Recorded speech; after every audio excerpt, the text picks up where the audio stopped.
Highway S. This order bothered me from the start as it was passed by an emotional board without due consideration of all the safety factors and accurate projected traffic numbers. The only way the work on County Highway S could result in a safe design would be with the decreased traffic numbers that would result if the Highway W extension was eventually done.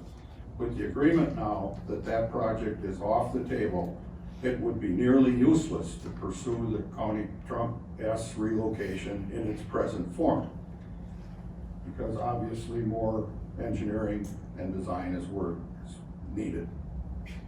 Thus, I believe that a partial veto of the relocation order is the best solution for now, allowing the county to look at all possible options for providing our citizens safe and efficient traffic flow in the area.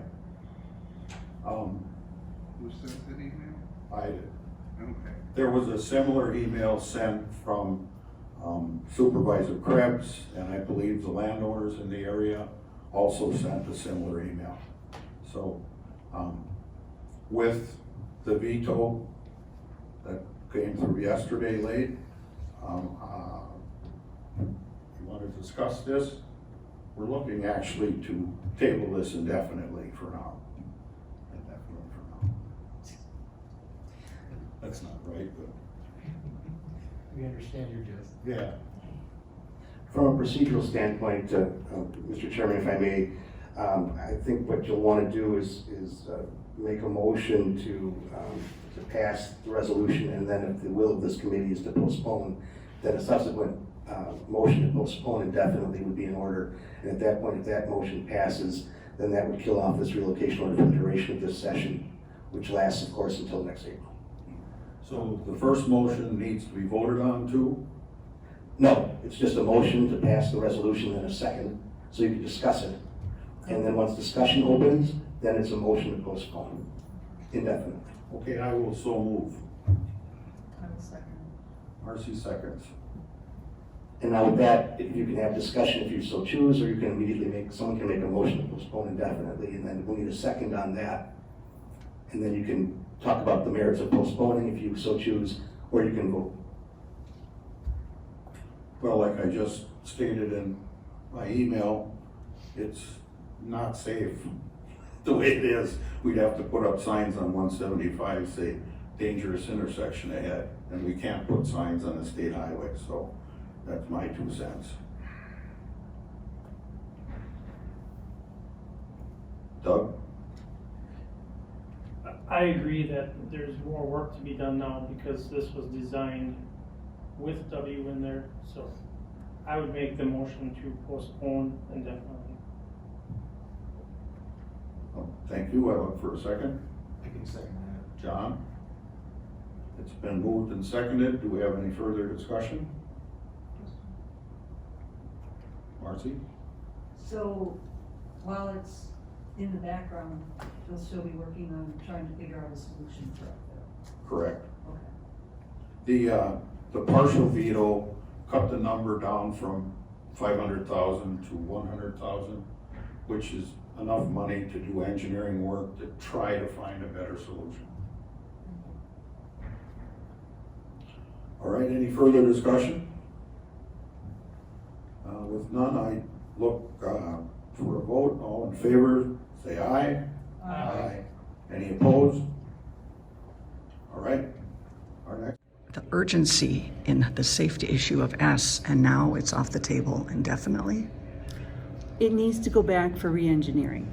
That's why there's $100,000 that was kept with the veto, because they need to go back and relook at the whole thing and see what is the best way to handle this intersection now that we're going about it a different way. What is the timeline on all this?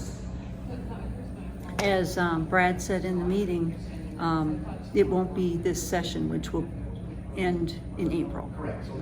But they're gonna need time to look at all the options. It could take 5 options. You know, they're gonna look at everything. And before they spend a lot of money on building out a whole plan again, they wanna make sure they have the right solution for those intersections up there. One of the questions, and you were in the meeting, was about the urgency to fix S, because S was so terrible. Don even mentioned to Pam during the meeting, you're gonna have blood on your hands. So now. And I agree with that. Okay, so now what is the status with S? When is that going to be fixed? That's a good question. When we can figure out a way to do it safely. Within this session, like until April, I is don't what know. Brad said. Yeah. So then where is the urgency, and what if there's blood on somebody's hands in the next? Pam was going to be blamed the first time around by Don Creefall, so who's going to be blamed now in this next year if the county board doesn't come up with a solution for S? Who's going to have blood You're on their not gonna hands like my then? answer, it might be you. Okay, I mean, eminent domain came up in all this, and it's very real. You know, farmers need to have their property rights protected. Anybody does, not only farmers. But, you know, if this whole thing gets postponed, yeah, we lose farmland. And the people made that very clear that that was important, so that's what happened. The way that intersection was laid out years and years ago, probably in horse and buggy days, it's a very tough fix. So I wish I could give you an answer, but I don't know. so how are you making me all powerful that I'm to blame? You got the people in here with pitchforks and signs. I think a lot of people in this room in the county board meeting weren't even ever out to that intersection. And it's hard to visualize unless you sit there and you look at where the hills are and the sight lines.